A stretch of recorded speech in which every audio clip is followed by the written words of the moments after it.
Hello and welcome to this new lecture number 19। यहाँ पे आज हम कुछ प्रॉब्लम्स करेंगे यूनिट्स एंड डायमेंशंस की। सो पहले हम एक मिस्टेक को यहाँ पे रेक्टिफाई करते हैं जो हमने कल की थी, तो बाद में मैंने देखा तो उसको पहले देख लेते हैं। वहाँ पे थोड़ा सा मतलब माइनस प्लस की जगह पे, जिसकी वजह से हमें रिजल्ट जो था थोड़ा गलत आ गया, तो उसको पहले हम देख लेते हैं यहाँ पर। हाँ, यहाँ पे हमने मिस्टेक की थी, तो देखो यहाँ पर हमने क्या किया था। यहाँ पे हमें पावर -1 लेना था, ठीक है, यहाँ पर। तो जिसकी वजह से ये +2 यहाँ पे आ जाएगा, ठीक है। यहाँ पे -2 इंटू -1, दैट मीन्स यहाँ पे +2 आना था। तो हम इसको एक बार फिर से खोल के लिख लेते हैं। यहाँ पे क्या आना था हमारा,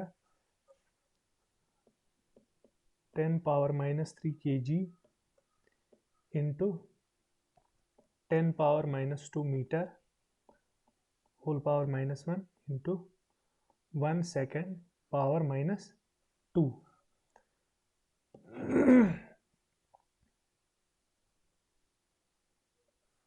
तो जिसकी वजह से हमारा रिजल्ट कुछ इस तरह बनना था। 1 pascal upon 1 CGS of pressure will be equal to 1 kg 1 meter 1 second -2 upon, देखो यहाँ से 10⁻³ निकल के आएगा, तो यहाँ पे हम लिख लेते हैं 1 kg, और यहाँ पे -2 इंटू -1 +2 हो जाएगा, ठीक है। तो यहाँ पे मैं लिख लेता हूँ मीटर पावर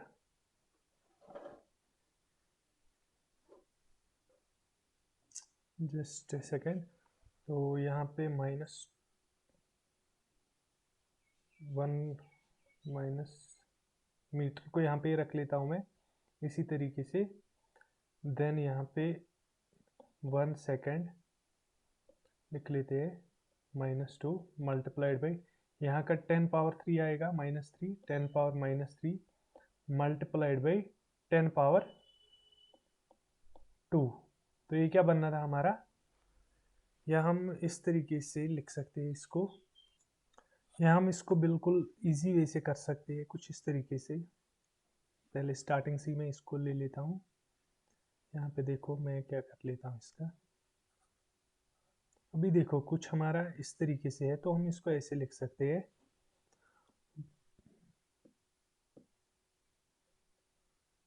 वन सेकेंड,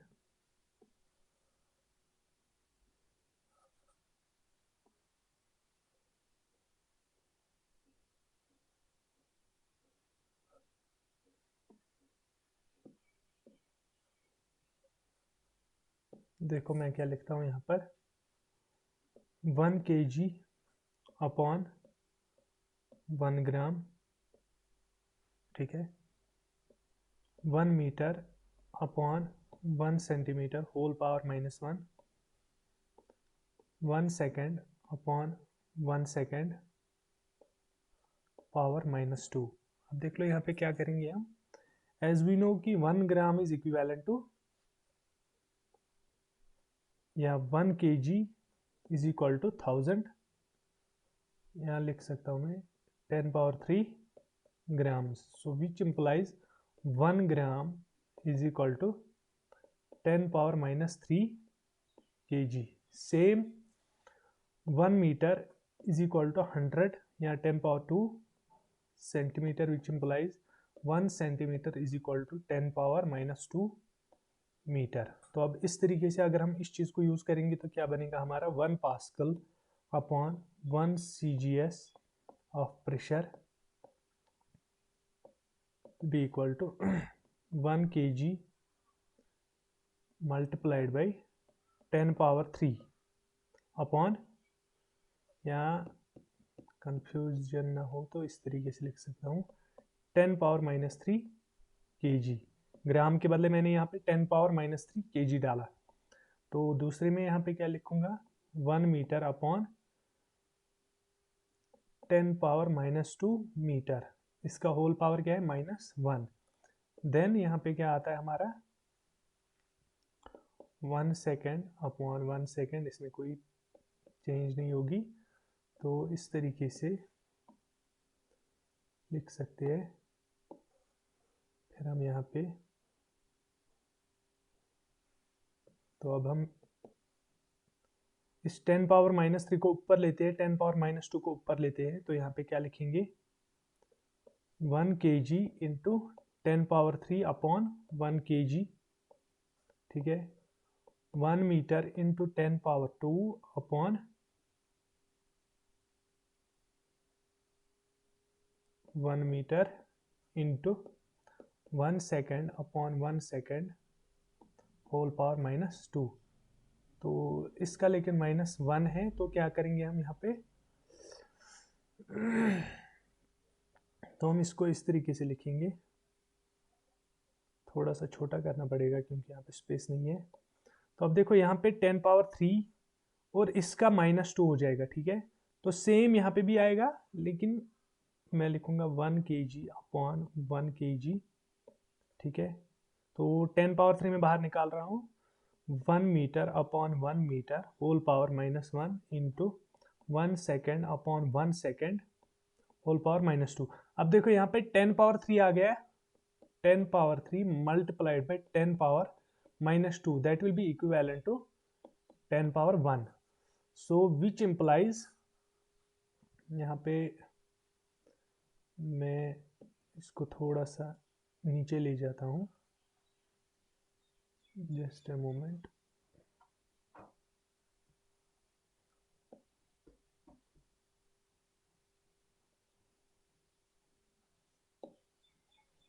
तो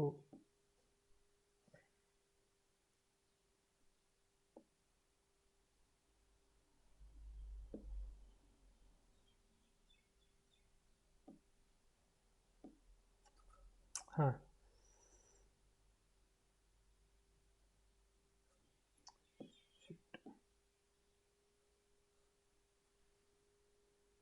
इस वाले पेज में है,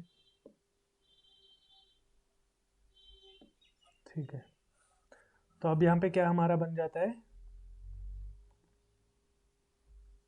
is equal to 1 kg upon 1 kg into 1 metre upon 1 metre -1, 1 second upon 1 second और -2 मल्टीप्लाइड बाई 10। तो अब देख लो, ऊपर में भी पास्कल है, नीचे में भी पास्कल है, तो that means 1 pascal is equal to, so ये कैंसल आउट हो जाएगा सारा, 1 पास्कल इज इक्वल टू, यहाँ पे 10 रहेगा, 10 CGS ऑफ प्रेशर। तो बेसिकली हमने यहाँ पे यही मिस्टेक की थी लास्ट वाले स्टेप में, जब हमने किया था उस टाइम, तो वहाँ पे हमने माइनस नहीं लिया था, तो जिसकी वजह से इतना मतलब रिजल्ट में इतना चेंज आ गया, ठीक है। तो अब हम कुछ प्रॉब्लम्स करेंगे इस टॉपिक से, जो हमारा आज का टॉपिक है। तो प्रॉब्लम्स कुछ इस तरीके से है। प्रॉब्लम नंबर 1 यहाँ पर है, find the dimensional formula of the following quantities. Find the dimensional formula of the following.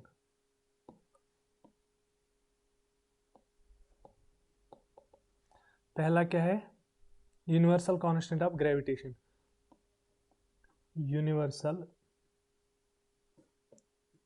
Constant of gravitation, G, capital जी।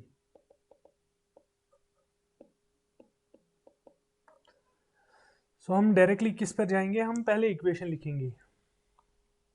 हम यहाँ पे इक्वेशन लिखेंगे F equal to G m1 m2 upon R square.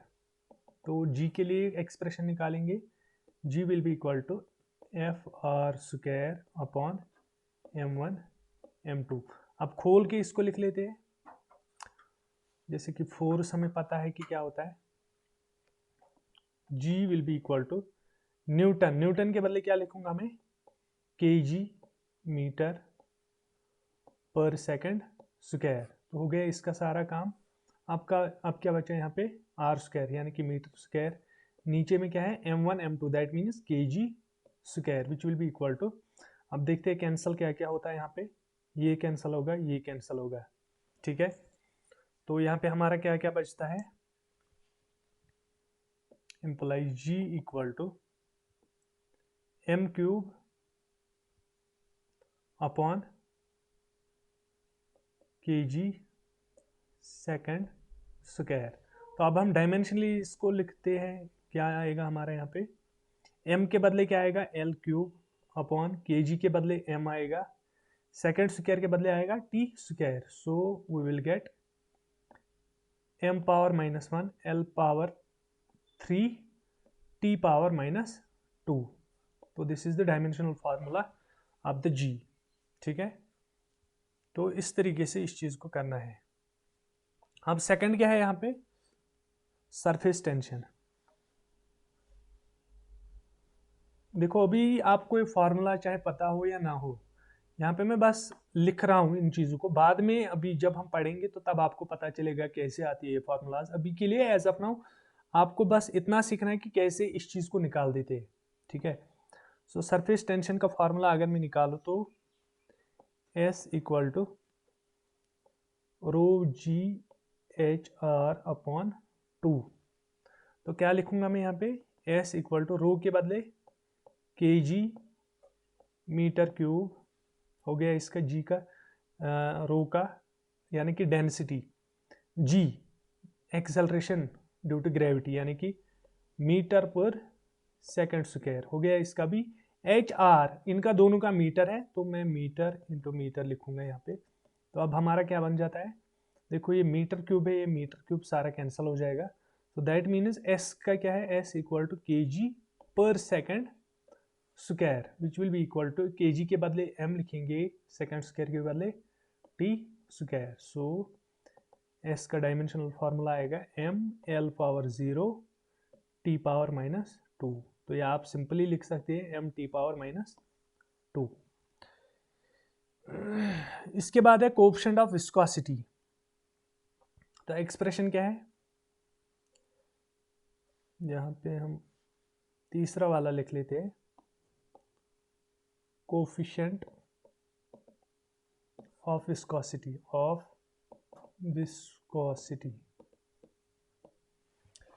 तो viscosity आप पढ़ेंगे fluid mechanics में, basically होता क्या है, ये किस वजह से आता है, कौन से फ्लोज में आता है। तो अभी के लिए बस सिंपली हम देखेंगे कि इसकी डायमेंशनल फार्मूला क्या है। तो अगर हम फार्मूला इसका लिखेंगे, फार्मूला है इसका Q equal to K times A into θ2 minus θ1 into T upon D। तो ये इसका फॉर्मूला है, ठीक है। तो Q क्या है यहाँ पे,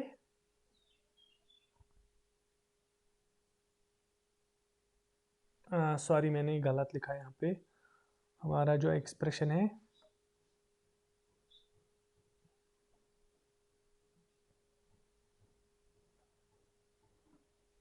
हाँ, मैंने थर्मल कंडक्टिविटी का लिखा था। सो यहाँ पे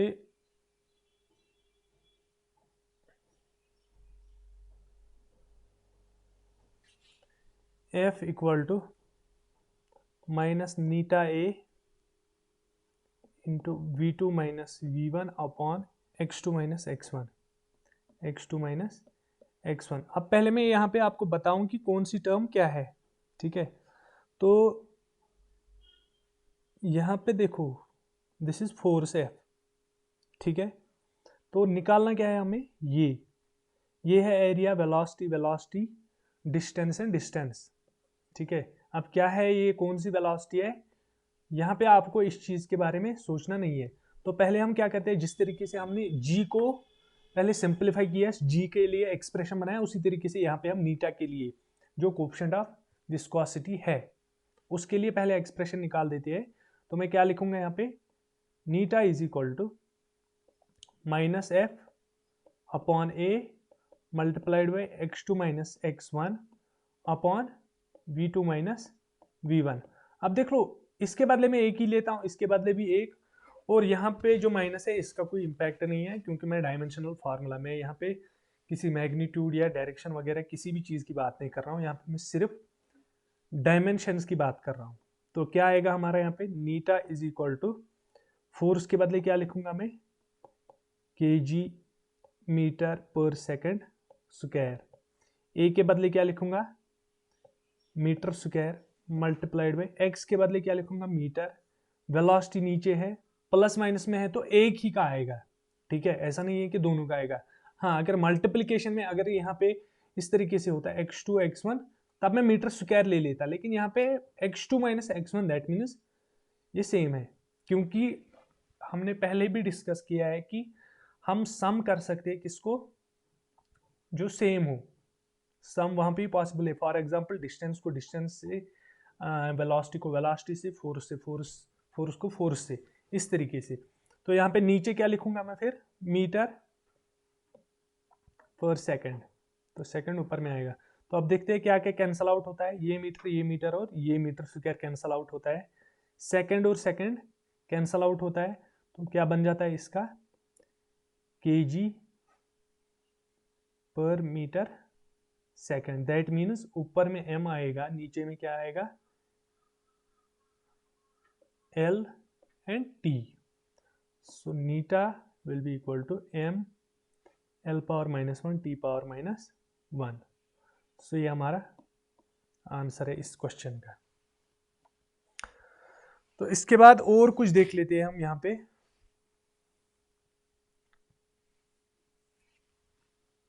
find the dimensional formula of charge q, so this will be fourth q।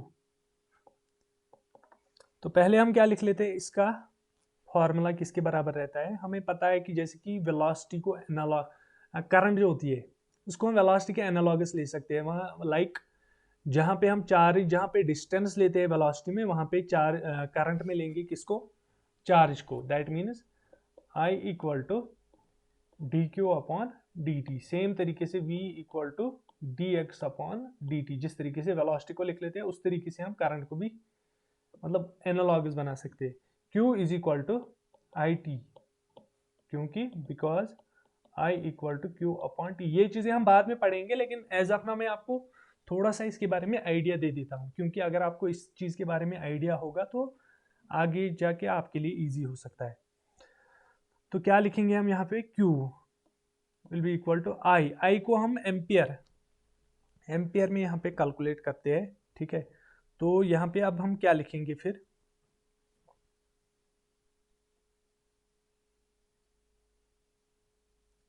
इसको, ये है करंट यहाँ पे, ये है टाइम, ठीक है। तो अब हम क्या लिख लेते हैं इसके बदले यहाँ पर, सो यहाँ पे हम सिंपली लिख सकते हैं फिर I इंटू टी। सो ये इसका डायमेंशनल फार्मूला रहेगा, ठीक है। अब इसके बाद फिफ्थ चीज अगर हम देखेंगे, यहाँ पर है हमारा पोटेंशियल V, यानी कि इलेक्ट्रिकल पोटेंशियल। सो V किसके बराबर रहता है, V इक्वल टू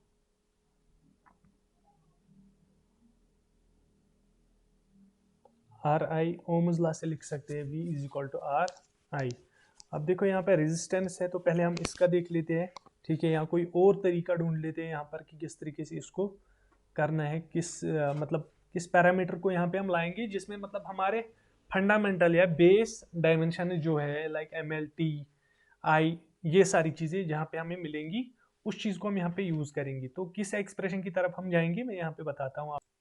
तो यहाँ पे इस तरीके से हम लिखेंगे U इज इक्वल टू, यानी कि पोटेंशियल एनर्जी जो है उसको लिख सकते हैं V इंटू आई टी। तो अब हम इसको यहाँ पे देख लेते हैं सिंपलीफाई करके, V is equal to U upon I T.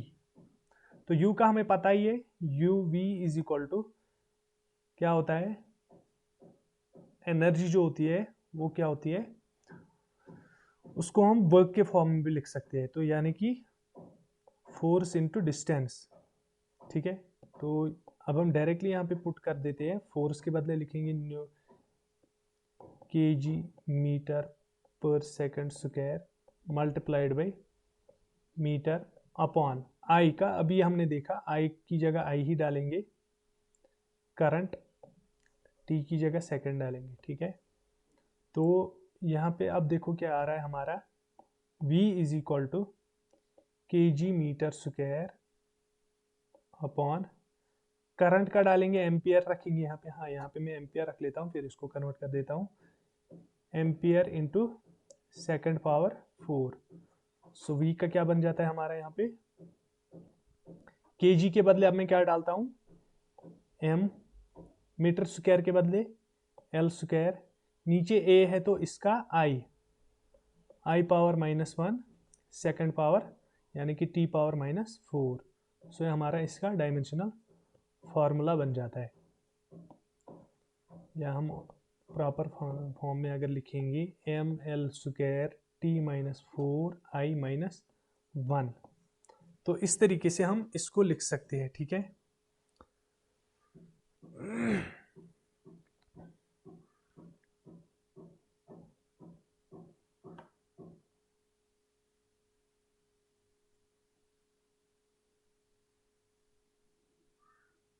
Okay तो इसके बाद हम नेक्स्ट क्वेश्चन पे जाते हैं। यहाँ पे क्वेश्चन है हमारा, the assigned CGS units of energy are joule and ERG respectively, how many ergs are equal to 1 joule. तो क्वेश्चन यहाँ पे मैं लिख लेता हूँ, द एसआई, सो क्वेश्चन हमारा कुछ इस तरीके से है, the SI and CGS units of energy are joule and ERG respectively, ठीक है। तो ये दो यूनिट्स दिए हुए हैं। सो यहाँ पे पूछा जा रहा है कि how many ergs are equal to 1 joule, 1 joule के बराबर कितने ईआरजीज हो सकते हैं। तो क्या लिखेंगे हम पहले 1 जूल, जिस तरीके से हमने अभी जो मैंने मिस्टेक यहाँ पे रेक्टिफाई की थी उसी तरीके से इसको भी कर लेते हैं। तो मैं क्या लिखूंगा यहाँ पे 1 जूल अपॉन 1 ईआरजी, ठीक है। तो जूल के बदले में क्या क्या लिखूंगा अभी यहाँ पे देख लेते हैं, क्योंकि हम डायमेंशनल फार्मूला के थ्रू यहाँ पे लिखेंगे सेम तरीके से। यहाँ पे लिखेंगे 1 kg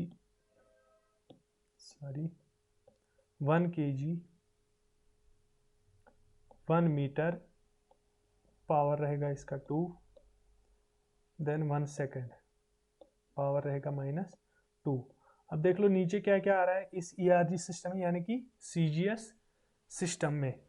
तो केजी में क्या लेते हैं, यहाँ पे हम मास को ग्राम में मेजर करते हैं, यहाँ पर लेंथ को यहाँ पे सेंटीमीटर में करते हैं, और टाइम को तो सेकंड में ही करते हैं। अब देख लो सेम तरीके से वही करेंगे हम यहाँ पर भी, जो हमने प्रीवियस किया था। यहाँ पर मैं लिख लेता हूँ 1 kg अपॉन 10 पावर -3 kg, ठीक है। 1 metre upon 10 power -2 metre square, 1 second upon 1 second -2, ठीक है। तो यहाँ पे कुछ इस तरीके से हमारा रिजल्ट बन जाता है, equal to 10 power 3 into 1 kg upon 1 kg, ठीक है। यहाँ पे 10 power 2 into 1 metre upon 1 metre power 2 into 1 second upon 1 second power -2। अब देख लो यहाँ से मैं ये चीज़ें निकाल के बाहर ले लेता हूँ, तो मैं क्या लिखूंगा 1 joule upon 1 ERG is equal to 1 kg upon 1 kg into 1 metre upon 1 metre square into 1 second upon 1 second power -2 multiplied में, आप देख लो यहाँ पे 10 पावर 3 आ गए, 10 पावर 2 आ गए, कितने हो गए 10 पावर 5, सॉरी यहाँ पे देखो क्या क्या आता है, यहाँ पे 10 पावर 3 है तो यहाँ पे 10 पावर 4 निकल के आएगा, क्योंकि यहाँ पे पावर में 2 है, सो दैट मीन्स 10 पावर 7। तो अब हम इस सारे को कैंसल आउट कर देते हैं, तो that means 1 joule will be equal to 10⁻⁷ ERG। ठीक है, तो ये हमारा आंसर है इस क्वेश्चन का। तो इस तरीके से बेसिकली हम बहुत ही इजी बना लेते हैं इन चीज़ों को। जैसे हमने वो मिस्टेक ठीक की थी उसी तरीके से सेम हर एक प्रॉब्लम को हम अप्रोच करेंगे और उसी तरीके से आंसर निकाल के आएगा। बहुत ही इजी स्टेप्स है इसमें।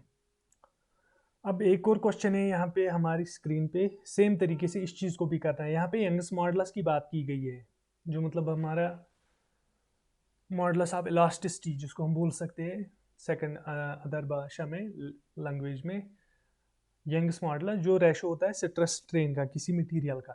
तो यहाँ पे उसका वैल्यू दिया हुआ है स्टील का 19 × 10⁻10 न्यूटन पर मीटर स्क्वायर। सो यहाँ पे हमें क्या बताया जा रहा है, express it in dyne per centimetre square. Here dyne is the CGS unit of force. तो पहले आपको समझना है कि इसकी यूनिट्स क्या होते हैं। इसके यूनिट जो होते हैं सेम होते हैं प्रेशर के, ठीक है, न्यूटन पर मीटर। यहाँ पे स्ट्रेस की बात हो रही है क्योंकि ये जो ई होता है ये होता है स्ट्रेस अपॉन स्ट्रेन। तो स्ट्रेन जो होता है वो यूनिटलेस होता है क्योंकि that is the ratio between two length या बिटवीन टू एरियाज या बिटवीन टू वॉल्यूम्स, तो यूनिटलेस रहता है। तो यहाँ पे जो यूनिट्स है इसके वो सेम है एज ऑफ स्ट्रेस के, ठीक है।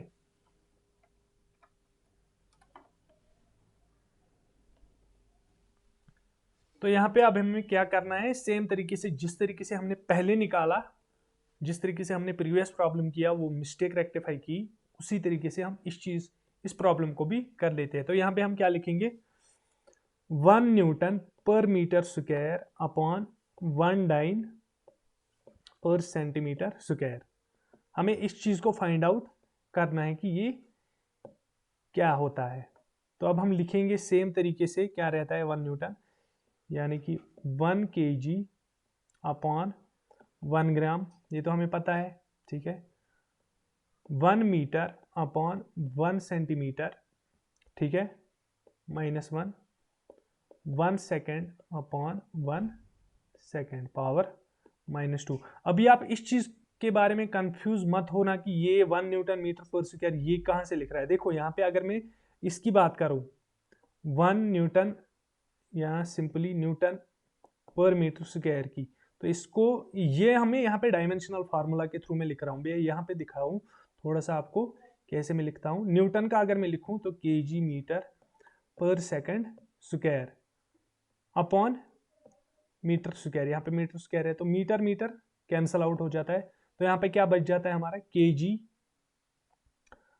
अपॉन केजी पर मीटर सेकंड स्क्वायर। तो डायमेंशनल फार्मूला अगर मैं लिखूं इसका ml-1 t-2। तो अभी देखो यहाँ पे क्या लिखा मैंने, अगर मैं इसका देखूं केजी तो पॉजिटिव, इसका इंडेक्स पॉजिटिव है। मीटर का यहाँ पे लेंथ का यानी कि -1 है जो यहाँ पे देखा हमने, टी का इसके थ्रू। तो अब हम इसको कैरी फॉरवर्ड करते हैं सेम तरीके से, क्या लिखेंगे यहाँ पे भी, अभी देख लो यहाँ पर मैं यहाँ पे लिखता हूँ 1 kg अपॉन 10⁻³ kg, ग्राम को कन्वर्ट किया केजी में, into 1 metre upon 10⁻² metre power -1। यहाँ पे तो कोई चेंज नहीं होगी, 1 सेकेंड अपॉन 1 सेकेंड पावर -2। अब देखो यहाँ पे क्या करते हैं हम, ये जो मैं लिखता हूँ 1 kg अपॉन 1 kg, या इस तरीके से लिखूंगा मैं 10⁻³ इंटू 1 kg अपॉन 1 kg, इसकी कहानी खत्म। अब यहाँ पे लिखता हूँ 10⁻² into 1 metre upon 1 metre power -1 into 1 second upon 1 second power -2।